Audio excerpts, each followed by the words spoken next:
Kembali lagi di cerita Guchen. Buat yang suka cerita ini silahkan like dan share, buat yang belum subscribe, mau kapan subscribe-nya? Oke, kita langsung aja ke ceritanya. Semua diawali dengan perceraian.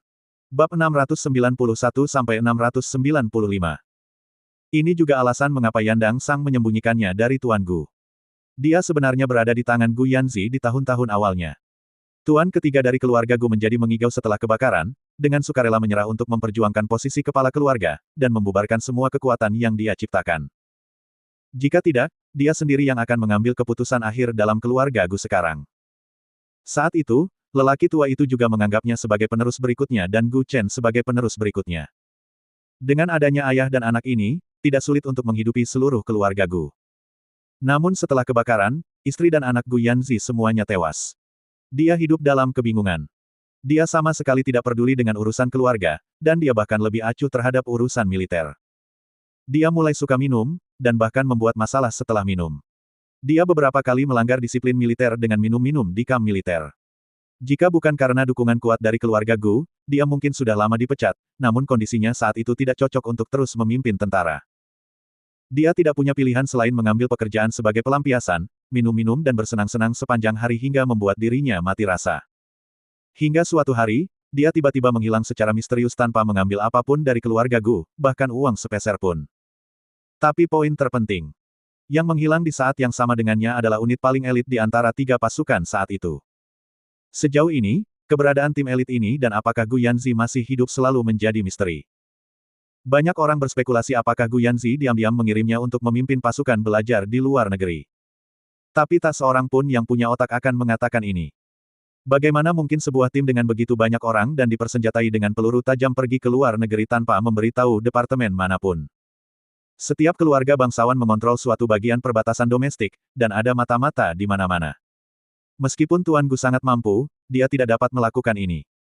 Selain itu, anggota keluarga Gu juga mengetahui bahwa lelaki tua itu menghilang tanpa sepatah kata pun karena Gu Yanzi sakit parah tahun itu dan akhirnya diselamatkan.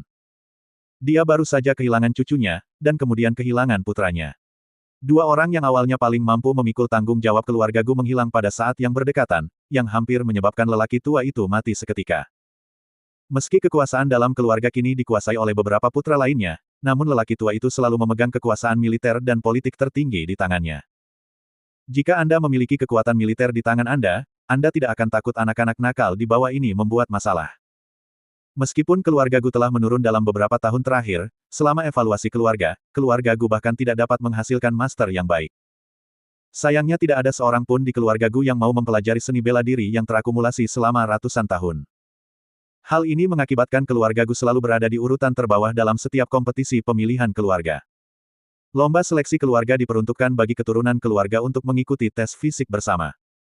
Niat awal merumuskan aturan ini adalah untuk fokus mengamati kinerja bakat masing-masing keluarga. Bagaimanapun, 9 keluarga besar mengontrol keamanan 9 gerbang ibu kota kekaisaran. Ke-9 negara bagian di dunia berada di tangan 9 keluarga bangsawan ini. Jika ada keluarga yang memiliki orang-orang yang cakap, tentu saja akan mungkin untuk mewarisi tujuan besar dunia di masa depan. Awalnya memang seperti ini, namun kemudian menjadi soal keluarga bangsawan yang berlomba-lomba memamerkan kemampuannya. Gu Yanzi adalah salah satu dari sedikit pemimpin di generasinya, dan itu juga merupakan momen terakhir keluarga Gu yang bersinar. Pada saat itu, keluarga Gu berada di peringkat 5 keluarga bangsawan teratas. Tapi sejak dia menghilang, keluarga Gu hancur. Yandang Sang menggelengkan kepalanya, menghentikan pikiran di benaknya dan mendesah pelan, "Tuan tua, menurutku ini tidak pantas." "Hah? Ada apa?" "Dia cucuku, aku tidak mungkin membuat kesalahan." "Lihat. Lihat hidung dan matanya, itu persis sama dengan Yanzi. Dia meniru ayahnya." Tuan Tua Gu melihat foto itu dengan senyuman yang sudah lama tidak dia lihat. "Tapi, pernahkah kamu berpikir bahwa tindakan ini dapat menimbulkan banyak masalah baginya?"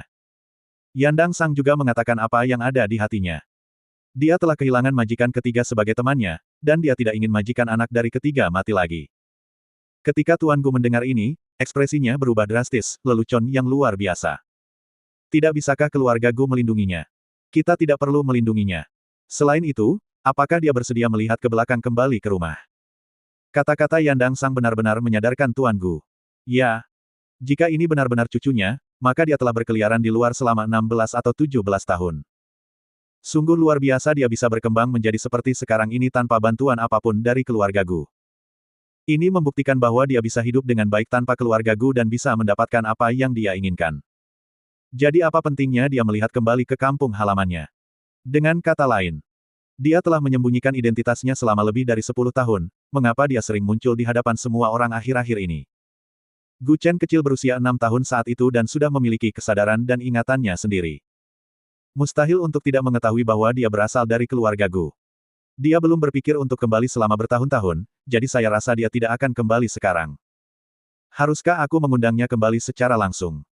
Menurutmu bagaimana kemungkinannya? Tuan tua itu meletakkan foto itu dan bertanya dengan lembut. Kebanyakan dari mereka sudah kembali ke rumah, dan kini dia sudah lama kehilangan semua keinginannya. Adapun apakah keluarga Gu bisa menjaga nama keluarga bangsawan, dia tidak mau peduli lagi. Ibarat pergantian sebuah dinasti, sejarah memiliki nasibnya tersendiri. Seorang lelaki tua berusia 80-an harus dikelilingi oleh anak dan cucunya dan menikmati kebahagiaan, namun ia tetap harus mengkhawatirkan hal-hal keluarga sepanjang hari. Alasan mengapa lelaki tua itu bertahan adalah menunggu putra ketiganya, Gu Yanzi, kembali. Sekarang dia sudah tidak sabar untuk melihat anaknya kembali, tapi tidak masalah menunggu sampai cucunya kembali. Tentu saja Yandang Sang tahu apa yang dipikirkan lelaki tua itu, tapi dia akhirnya menghela nafas tak berdaya, bagaimana mungkin seorang anak yang ditinggalkan oleh keluarganya bisa kembali begitu saja. Orang tua itu juga kehilangan napas dan bersandar di kursinya. Ya, akankah dia mempercayainya? Tragedi besar itu terjadi tahun itu. Sepertiga rumah leluhur sebuah keluarga bermartabat dibakar, namun pada akhirnya semuanya tidak terpecahkan dan ditetapkan sebagai kasus yang belum terpecahkan. Ini jelas merupakan sesuatu yang bisa diselidiki, tetapi sebenarnya ini didefinisikan sebagai kasus yang belum terpecahkan. Bukankah ini berarti lelaki tua itu tidak mau melanjutkan penyelidikan dan menjaga agar keluarga Gu Yanzi tidak bersalah? Tidak ada orang yang hebat, dan jika itu dari sudut pandang Gu Chen, tidak ada orang yang sebaik dia. Sungguh ajaib seorang anak berusia 6 tahun yang mengembara sendirian bisa bertahan hingga saat ini. Dia sudah mulai membangun kembali keluarga Gu di Jiangsu untuk bersaing dengan ibu kota kekaisaran. Tidakkah kamu mengerti, Tuan Tua? Yandang Sang berkata tanpa daya, mengerutkan kening. Faktanya, Yandang Sang sudah mengetahui identitas Gu Chen sejak terakhir kali mereka bertemu di kota Sichuan. Tanpa penyelidikan apapun, tatapan mata Gu Chen sama persis dengan ayahnya. Selain itu, Gu Chen juga menggunakan keterampilan rahasia keluarga Gu yaitu teknik menghancurkan awan, yang semakin menegaskan fakta bahwa dia adalah keturunan keluarga Gu. Inilah mengapa Yandang Sang lebih memilih menerima tamparan itu daripada melawannya. Dia adalah anak majikan ketiga Gu Yanzi yang dia ikuti saat itu. Sekarang keberadaan majikan ketiga tidak diketahui, bagaimana dia bisa menjadi musuh anak majikan ketiga? Apakah aku masih tidak diperbolehkan melihat cucuku sendiri? Tuan Gu membanting meja dengan marah dan berkata dengan suara yang dalam. Kepergianmu dari ibu kota memiliki dampak yang lebih besar daripada mengakui identitasnya di depan umum di surat kabar. Bukankah ini menyebabkan lebih banyak masalah baginya? Selama lelaki tua itu berangkat ke Jiangsu, itu berarti dia secara pribadi telah mengkonfirmasi identitas Gu Chen, jadi semua spekulasi sebelumnya akan mudah diselesaikan. Sekarang identitas Gu Chen telah dikedepankan. Jika lelaki tua itu benar-benar ingin mempertahankan cucu kecilnya, dia harus menunggu lebih lama lagi. Orang tua itu duduk di kursi dan terus melihat foto-foto itu, saya tidak harus pergi ke Jiangsu, tetapi Anda harus memberitahu saya sesuatu yang ingin saya ketahui. Anda harus mengetahui sesuatu yang saya ingin ketahui. Setelah kembali dari Sichuan kali ini, kamu akan selalu merasa agak aneh, kan? Dia rubah tua, kan? Dia bisa melihat orang dengan jelas, kalau tidak dia tidak akan hidup sampai sekarang. Tanpa skill apapun, dia mungkin sudah mati di medan perang atau di tangan lawannya. Sekarang identitas Gu Chen tidak bisa disembunyikan, setidaknya dari sudut pandang lelaki tua itu. Adapun orang lain, selama mereka menolak mengakuinya, mereka akan selalu menebak-nebak identitas Gu Chen. Berkat Gu Chen membuat grup Gu memisahkan diri dari keluarga Gu dan menjauhkan diri sepenuhnya dari keluarga Gu bahwa dia adalah anggota keluarga Gu. Sekelompok orang mulai mengalami kebingungan lagi. Dia menguasai keahlian khusus keluarga Gu, langkah menghancurkan awan. Dan, kungfunya bahkan lebih baik dari master ketiga saat itu. Yandang Sang berbisik di telinganya. Orang tua itu menyembunyikan kegembiraan ini di dalam hatinya dan terkekeh, oke. Hebat. Setidaknya dia tidak melupakan asal-usulnya. Dia memang jenius. Setelah bertahun-tahun, dia masih ingat kungfu keluarga. Masih ada harapan untuk keluarga Gu, masih ada harapan. Hahaha. Baru saja. Ketika Yandang Sang mengatakan ini, dia sebenarnya mengakui bahwa Gu Chen adalah cucunya yang meninggal di lautan api. Kamu pergi dulu. Oke. Segera, Yandang Sang perlahan pergi, lelaki tua itu sendirian duduk di halaman berjemur di bawah sinar matahari. Mungkin karena orang-orang bersemangat saat acara bahagia, dia berdiri dari kursinya dan mulai berlatih Tai Chi secara perlahan. Dia adalah seorang lelaki tua berusia 80-an, dan dia cukup baik dengan memiliki energi seperti itu. Dia perlahan melambaikan telapak tangannya dan tiba-tiba berteriak. Bang! Sebuah telapak tangan menghantam meja batu dengan keras. Meja marmer itu tiba-tiba terbelah menjadi dua dari tengahnya, namun tangan kanan lelaki tua itu juga mulai sedikit gemetar. Marmernya pecah, tapi butuh banyak usaha darinya. Seorang lelaki tua berusia 80-an dapat menghancurkan meja marmer dengan tangan kosong. Terlihat bahwa keterampilan lelaki tua itu tidak lemah saat itu, dan dia masih dapat mengerahkan kekuatan internalnya ketika dia berusia lebih dari 80 tahun. Hei! Aku sudah tua, aku benar-benar tua. Aku tidak rela menerima usia tua. Orang tua itu meletakkan tangannya di punggung, tangan kanannya jelas sedikit gemetar, dia melihat ke langit dan bergumam dengan mata berkaca-kaca, Yanzi, kenapa kamu tidak tetap bersembunyi? Apakah kamu marah pada ayah? Apa yang kamu ingin ayah lakukan sehingga kamu bisa kembali? Telapak tangan dan punggung tanganmu penuh dengan daging. Apa yang bisa lelaki tua ini lakukan? Bagaimana kamu bisa meminta orang tua ini untuk memeriksanya? Sama seperti Zudi di dinasti Ming, dia tahu bahwa semua putranya ingin menjadi kaisar, dan bahkan berencana untuk merebut tahta, namun meskipun demikian, dia tidak menyerang kedua putranya. Hal tersulit adalah menjadi seorang ayah. Menyaksikan anak-anaknya di bawah saling membunuh, yang membuatnya merasa sangat tidak nyaman. Hak merupakan hal yang seringkali membuat orang tersesat dan tidak mengakui kerabatnya. Pada saat itu, lelaki tua itu hanya mempertimbangkan situasi secara keseluruhan, jadi dia tidak menyelidiki masalah ini. Mungkin itu membuat Gu Yanzi merasa telah ditinggalkan oleh keluarganya, dan sejak saat itu dia mengabaikan militer. Dari generasi pahlawan, dia berubah menjadi pemabuk yang muncul di klub pesta sepanjang hari. Kemudian dia menghilang begitu saja tanpa jejak.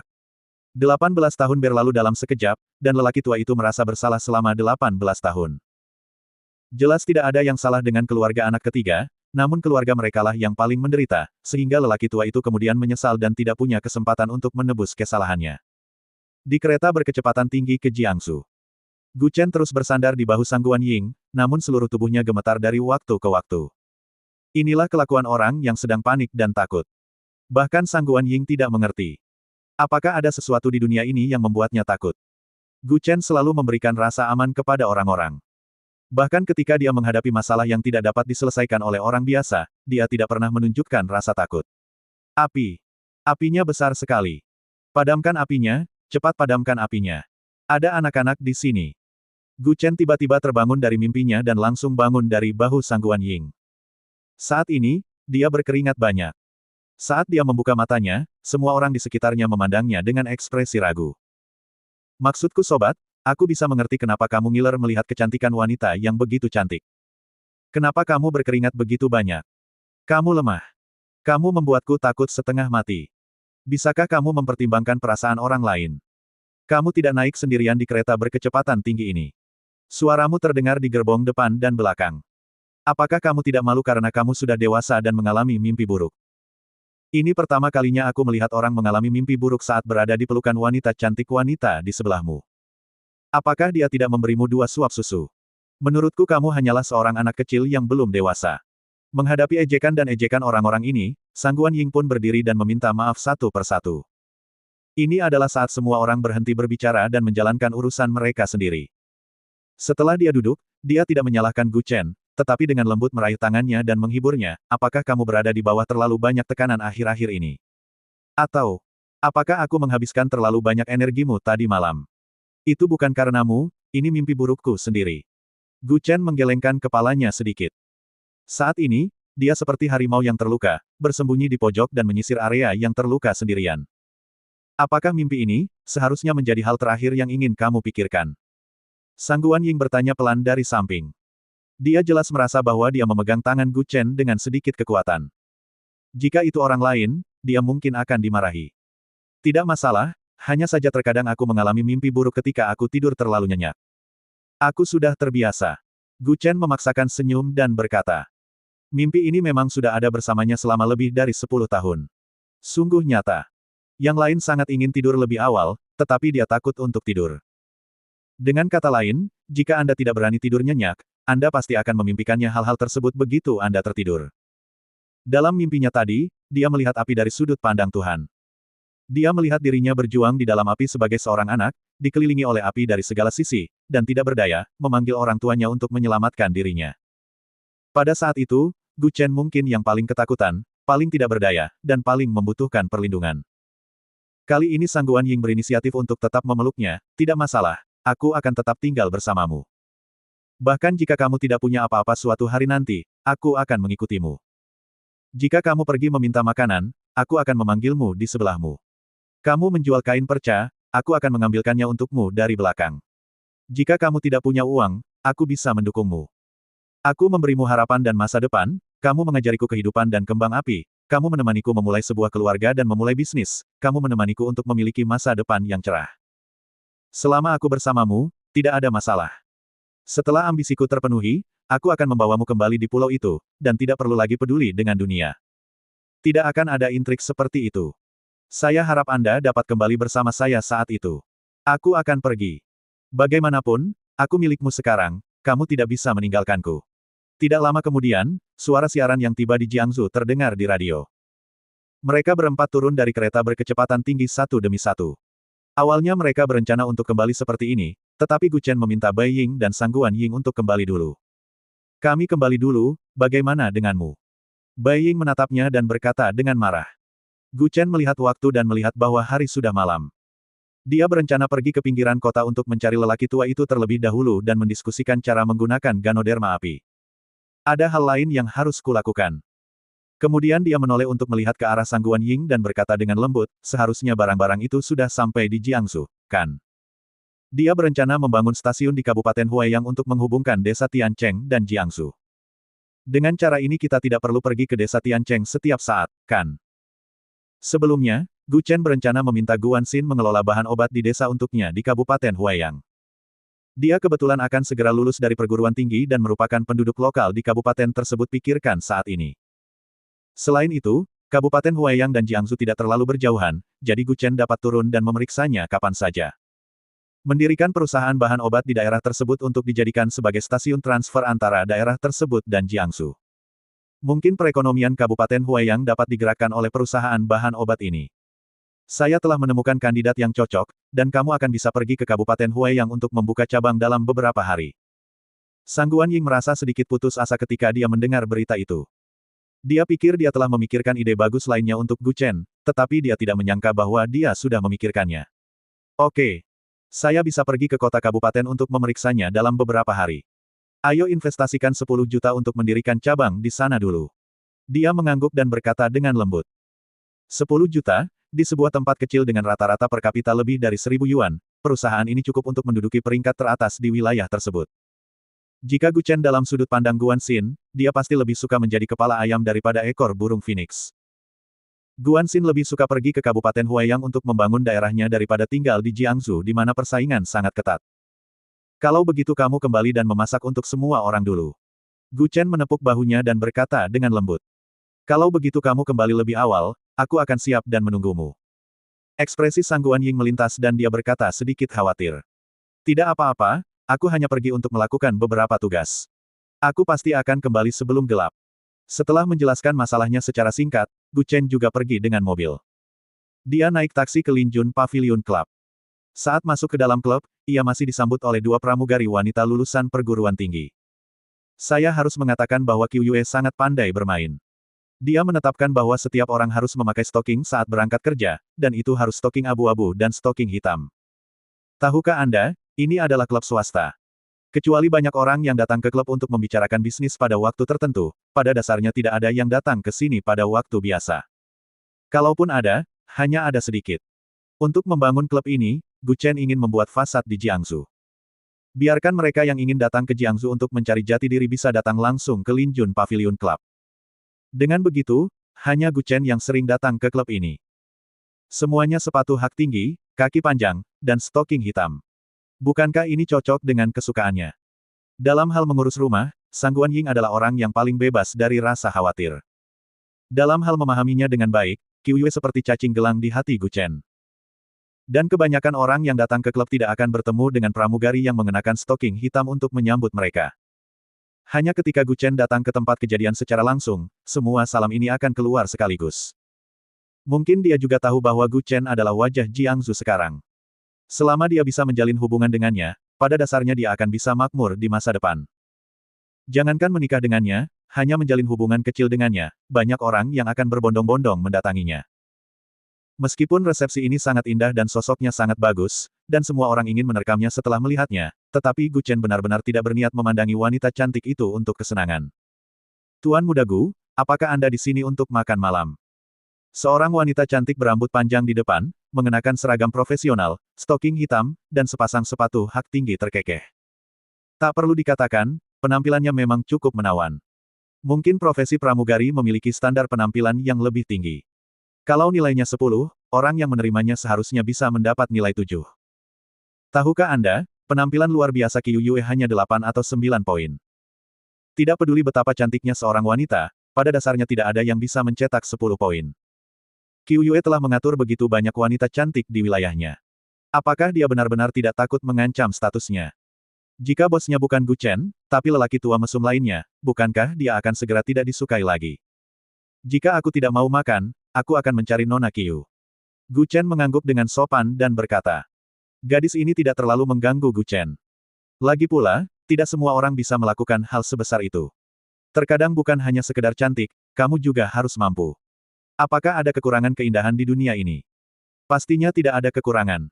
Pria berstatus seperti Gu Chen biasanya tidak mau berinisiatif untuk dekat dengannya. Wanita yang bisa didapat dengan cara pacaran seringkali menjadi yang paling tidak disukai. Tuan Gu, silakan lewat ke sini. Nona Qiu sedang memproses dokumen. Ada lebih banyak pesanan selama periode ini. Dia bahkan belum makan dan telah bekerja lembur. Gadis itu berkata dengan lembut dengan isyarat mengundang. Dia memiliki bisnis yang berkembang pesat, seperti yang diharapkan Gu Chen. Keluarga Ye membatasi produksi bahan obat. Alih-alih menaikkan harga obat, Gu Chen justru menurunkannya. Hal ini membuat banyak agen mengira Gu Chen sedang melakukan pemasaran kelaparan. Dia menurunkan harga terlebih dahulu agar orang membelinya dalam jumlah banyak, lalu menjualnya, lalu menaikkan harganya nanti. Pasti banyak orang yang beranggapan demikian, sehingga setelah harga diturunkan pasti akan terjadi serbuan pesanan. Semua orang ingin segera membeli bahan obat yang berkualitas dengan harga murah dan menyimpannya di tangan agar harga tidak naik tak terkendali di kemudian hari. Semakin Anda berpikir seperti ini, semakin Anda terjerumus ke dalam skema Gu Chen.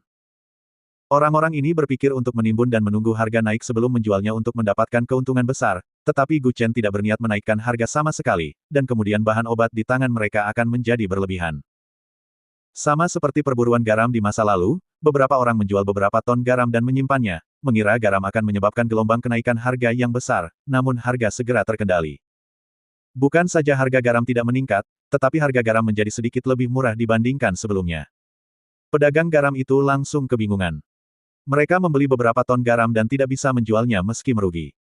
Ujung-ujungnya yang paling diuntungkan pastilah rakyat biasa, dan yang paling banyak menangis pastilah para pebisnis yang merasa bisa berspekulasi. Kali ini, Gu Chen pasti akan membuat orang-orang ini menangis. Datang ke kantor. Gadis yang menerimanya secara tidak sadar menekan separuh tubuhnya ke Gu Chen, tapi dia berpura-pura diam hanya selama 2 detik. Maaf Tuan Gu, kaki saya sedikit tegang kemarin saat saya berolahraga, dan kaki saya baru saja terpeleset. Gu Chen tidak memiliki terlalu banyak ekspresi, dia hanya mengangguk sedikit, tidak masalah, pergi dan lakukan pekerjaanmu. Meskipun dia tidak menyukai orang yang ingin mengambil jalan pintas, dia tidak akan menunjukkan terlalu banyak rasa jijik. Ia mengaku dirinya bukanlah seorang pria sejati, namun ia juga bukan seorang playboy, dan akan disukai oleh wanita manapun. Jika tidak, di mana Anda akan menempatkan Illinois? Dia tahu bahwa dia harus terbang puluhan ribu kilometer ke Jiangsu. Membuka pintu, Gu Chen masuk. Gadis itu tetap di luar selama beberapa detik sebelum pergi setelah pintu ditutup. Tuan Muda Gu sungguh menawan. Bisa menarik lebah dan kupu-kupu kemanapun Anda pergi. Qiu Yue menundukkan kepalanya dan terus memproses dokumen dan berkata sambil tersenyum tipis. Dia juga terdiam, bukankah ini yang diatur olehmu? Mereka semua lulusan sekolah pramugari, kan? Menata begitu banyak keindahan, apa yang ingin kamu lakukan? Siapa? Saya tidak tahu kalau Anda, Tuan Gu, adalah orang mesum yang terkenal, bagaimana Anda menyukainya? Mereka juga bisa menggunakan seragam pelayan dan cambuk. Berhenti, berhenti, berhenti. Ini adalah klub swasta kelas atas. Mengapa Anda merasa seperti mengunjungi rumah bordil? Qiu Yue meletakkan penanya dan mulai terkikik. Berhentilah berpura-pura. Kamu mungkin terdengar serius di bibirmu, tapi hatimu sudah merasa bahagia, kan?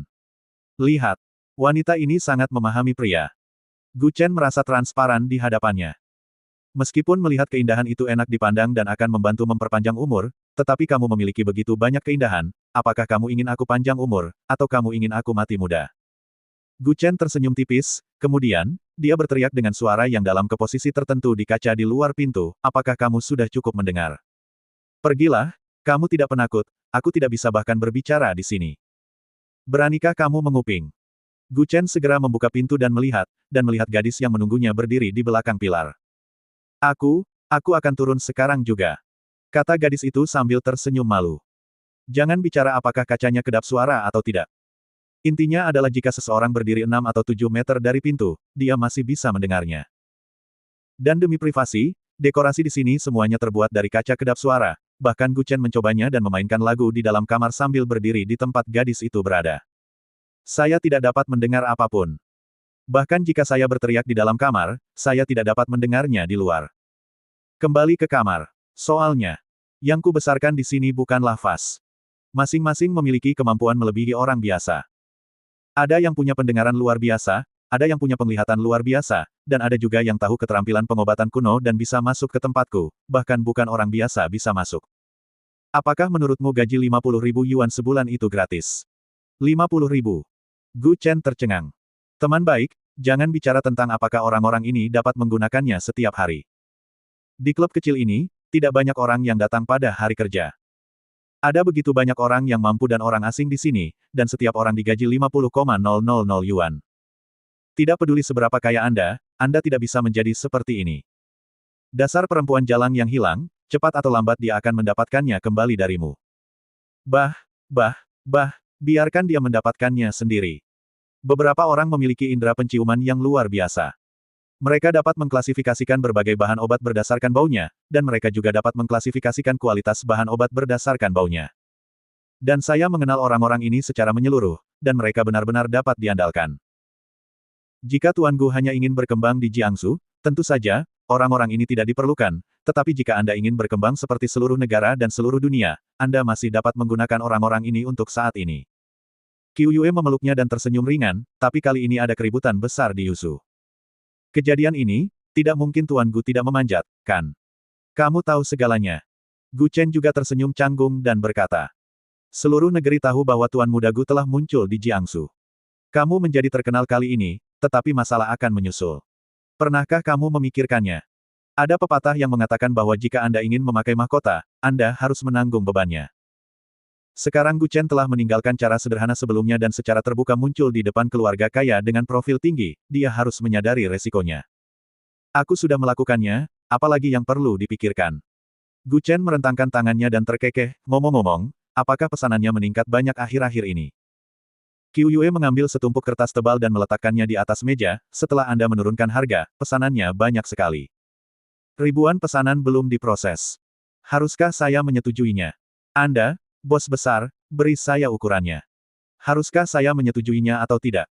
Qiu Yue juga menatapnya tanpa berkata-kata. Setujui semuanya.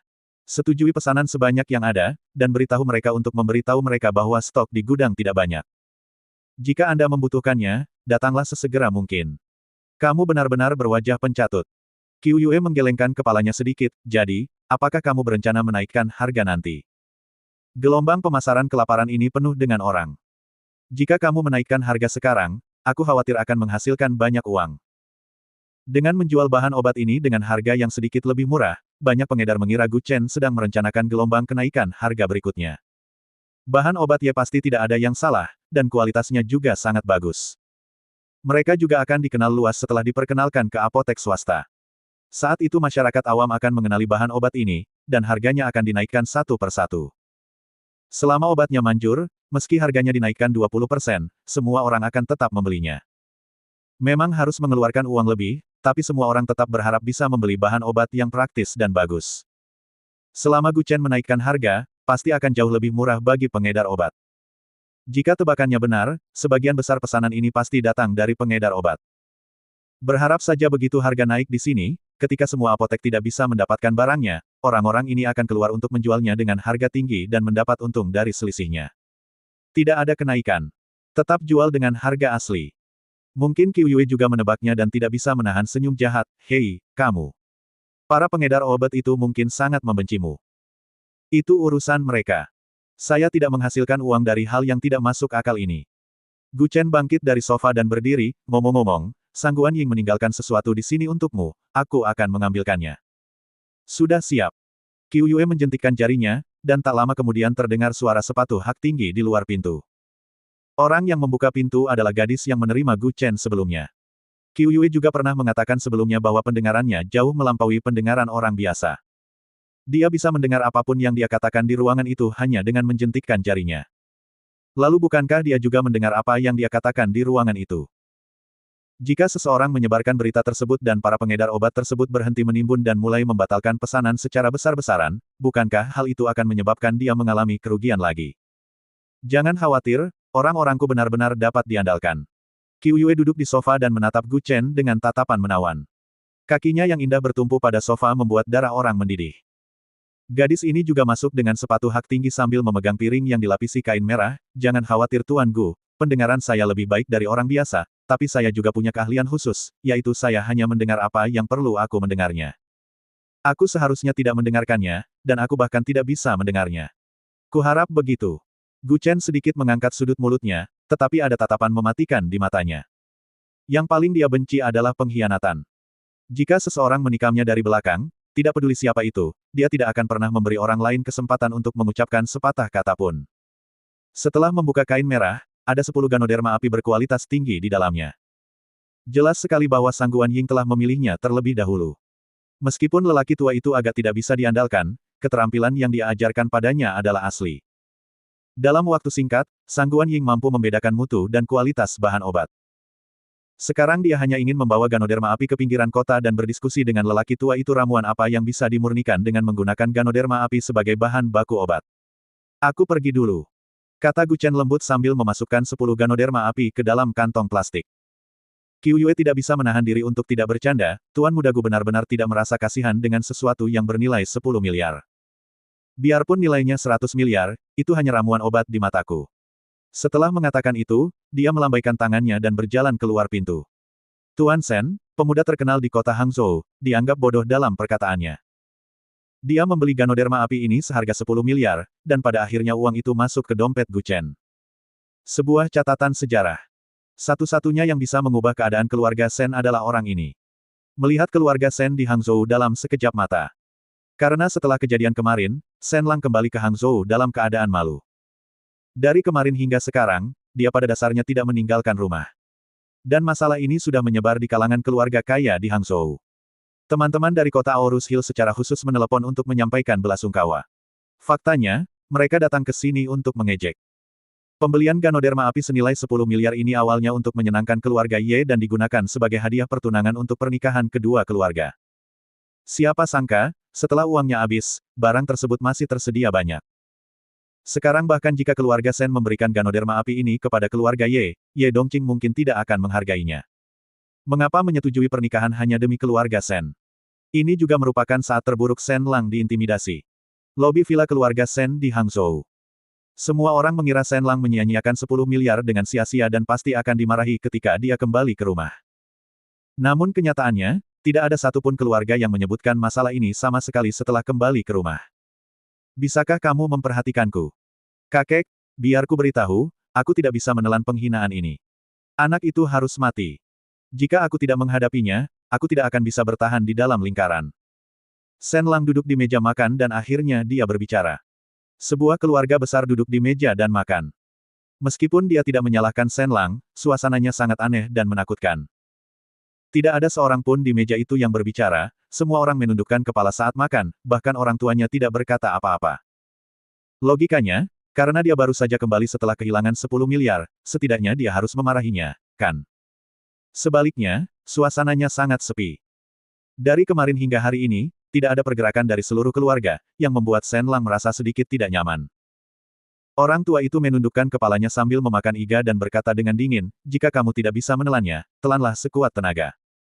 Telan saja. Aku tidak akan menyerah sampai dia dipukuli sampai mati. Kata Shen Lang dengan tatapan galak. Brak. Orang tua itu akhirnya marah, hanya kamu.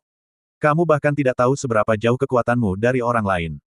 Kamu sedang dipermainkan dan kamu bahkan tidak menyadarinya. Mulai hari ini, anggota keluarga Shen tidak diperbolehkan meninggalkan Hangzhou. Semuanya bersikaplah sederhana dan tetap low profile. Apa? Kakek, mengapa keluarga Shen kita harus tetap low profile? Shen Lang bertanya dengan tatapan bingung. Ayahnya juga memarahinya dengan tegas dari samping, diam dan dengarkan kakekmu. Sebaiknya kamu tenang sebentar selama periode ini dan jangan keluar dan biarkan orang lain menangkapmu.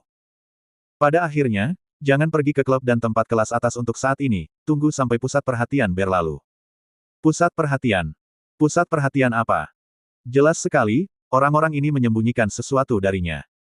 Jika itu terjadi di masa lalu, jika orang tuanya mengetahui bahwa dia diintimidasi oleh seorang anak laki-laki dari Jiangsu di Yuzhou, mereka pasti akan menemukan cara untuk menghadapi Gu Chen. Entah itu benar untuk mengirim pembunuh untuk menyerang Gu Chen secara diam-diam atau untuk menekan Gu Chen secara finansial, setidaknya sesuatu harus dilakukan.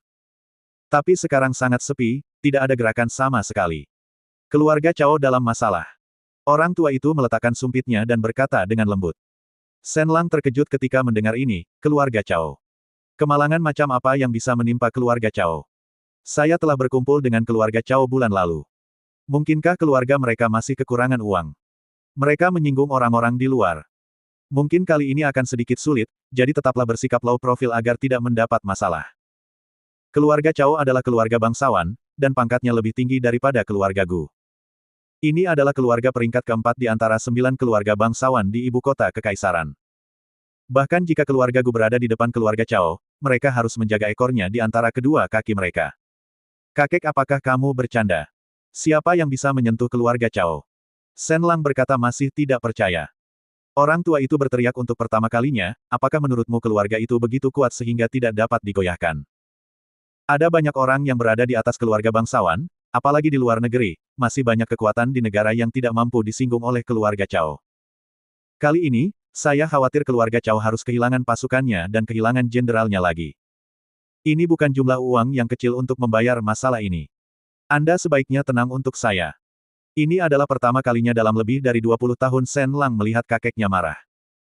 Sama seperti sebuah keluarga di depan umum, keluarga Cao tidak bisa dikatakan tidak memiliki saingan.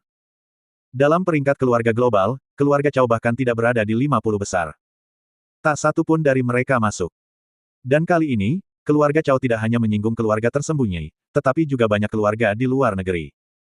Mereka mungkin menggunakan kesempatan ini untuk memberikan pukulan fatal pada keluarga Cao, seperti keluarga Gu. Diintimidasi oleh keluarga Cao, keluarga Gu telah memanfaatkannya. Semua orang tahu bahwa sesuatu mungkin terjadi di ibu kota akhir-akhir ini. Jika keluarga Cao jatuh, siapa yang akan diandalkan oleh keluarga Shen sekarang? Selain itu, ada rumor bahwa Gu Chen memiliki hubungan dengan keluarga Gu. Dia juga sering muncul. Sepertinya dia ingin membersihkan keluarga Cao dan bersiap untuk naik peringkat. Jika keluarga Shen lebih bijaksana, itu mungkin tidak akan terpengaruh nanti, kemungkinan besar akan menimbulkan banyak masalah. Low profile sampai kapan? Dia bertanya dengan ekspresi terkejut di wajahnya. Orang tua itu hanya menyesap supnya dan berkata, tunggu saja dan lihat apa yang terjadi. Jika sampai pada titik itu, keluarga Shen akan mengambil keputusan untuk meninggalkan keluarga Cao, jadi harap tetap tenang selama periode ini dan jangan bermain-main. Jika ada sedikit kesalahan, Anda akan kehilangan 10 miliar, dan Anda masih dapat menghasilkan uang nanti. Jika keluarga Cao terlibat, apakah keluarga Shen kita dapat menghindarinya itu atau tidak, adalah satu hal. Bersambung.